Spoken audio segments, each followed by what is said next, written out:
pode, se sacode. Pode vir quente, do porteiro ao presidente. Se você pode, pode vir quente. Quem pode vir, pode vir quente. Pode vir quente, pode vir quente. Yeah! Comportamentalismo, ele abrange tanto o indivíduo quanto a coletividade? Sim. E tem como ser trabalhado tanto o indivíduo quanto a coletividade? Sim, sim. Então a gente tem pessoas que trabalham com a parte aí da análise do comportamento e trabalham em organizações, tá? A gente tem estudos em organizações, a gente tem estudos para compreender comportamentos em massa, né? Como, por exemplo, ações políticas, né? Eu tenho muito medo desse negócio de comportamentalismo, porque esse trem é trem de demônio. Porque consegue manipular. O marketing usa muito o comportamentalismo, né? Sim, e é isso aí muito Watson, né? Agora...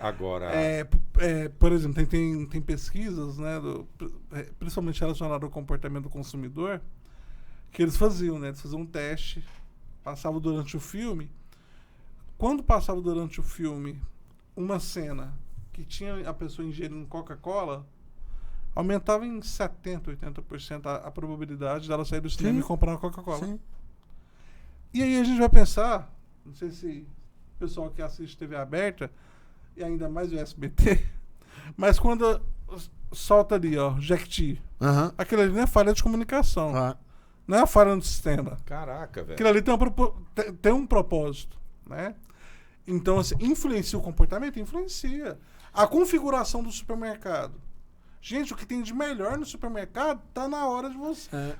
Quem tem filho sabe. O que o seu filho mais quer no supermercado tá na hora. O digital influência. O digital influência. Sim. Que gera comportamento de você comprar, pô. Sim. Então, se você imagina assim que o sujeito esse dia eu tava falando com o Paulão, esse dia eu tava conversando com alguém. O hábito do cigarro. Eu achava que essa geração não seria fumante. Até que alguém inventou a maldição do cigarro de palha. Voltou, você expulsa o fumante do estabelecimento, da área fechada, de convívio público, e agora está voltando. Com narguilé, com cigarro de palha, agora cigarro eletrônico. O governo gastou bilhões para fazer dessa geração não fumante, de repente, uma coisinha de nada. Porque começa no paieiro, aquela coisa de raiz e Nutella. Até conseguiu diminuir o cigarro branco. Mas voltou a questão do tabaco com você tem bares hoje de tabaco, que é os narguilé. Ontem eu vi um evento aqui de um jovem, Paulão, a chamada da festa, piscina tabacaria. Ou seja, eu achava que essa geração não seria fumante. O governo gastou uma fortuna. Fumando na água. Eu acho que o Estado tinha que usar mais o comportamentalismo para criar algumas situações de política pública. Quando a gente pensa, por exemplo, você falou do Estado, eu lembrei de outra questão que é a política. A política usa isso muito bem. A política usa muito bem. Política, né? Não estou falando do Estado. Agora, quando a gente vai pensar numa política pública, né, e aí envolve o Estado, com certeza deveria envolver. Porque você pode falar assim, ó, mas primeira coisa, as medidas governamentais contra o cigarro foram efetivas. Por quê? Porque aumentou o custo da resposta. Quando a gente fala de custo da resposta, a gente está falando do investimento que o indivíduo tem que fazer físico. Se ele trabalha no 10º andar, ele vai ter que descer ele vai ter que ir lá no térreo para ele poder fumar. E mesmo assim, quando ele subir, ele vai ter pessoas que vão olhar para ele ali, você tá com cheiro de cigarro, isso, aquilo. Mas a gente tem outros problemas hoje. Então, por exemplo, aquele indivíduo que fuma um cigarro branco, ele é extremamente recriminado. Ainda continua sendo.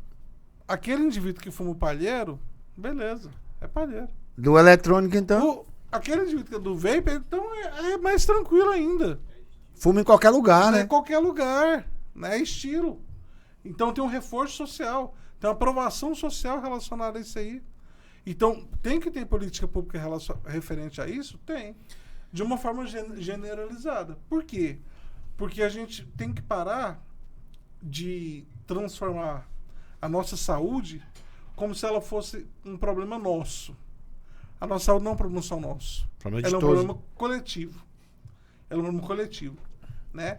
Se eu sou obeso, né, e obesidade, segundo a Organização Mundial de Saúde, é uma doença que aumenta a probabilidade de outras comorbidades, diabetes, hipertensão e por aí vai. Gente, não é gordofobia não, viu, gente? Não tô falando da discriminação, não, tá, pessoal?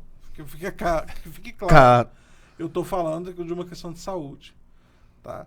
Mas se a gente para pensar nisso, a gente para pensar, ó, esse indivíduo é um indivíduo que vai dar problema para quem? Pro Estado. O fumante vai dar problema para quem? Pro Estado. Né? E aí, quando eu falo que não é discriminação, eu falo isso abertamente, por quê?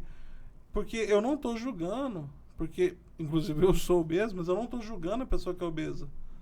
Né? Eu não estou falando que ela não tem que ter um assento preferencial. Eu não estou falando que ela não tem que ter um lugar confortável porque ela é obesa e porque eu acho que isso vai resolver, porque não resolve.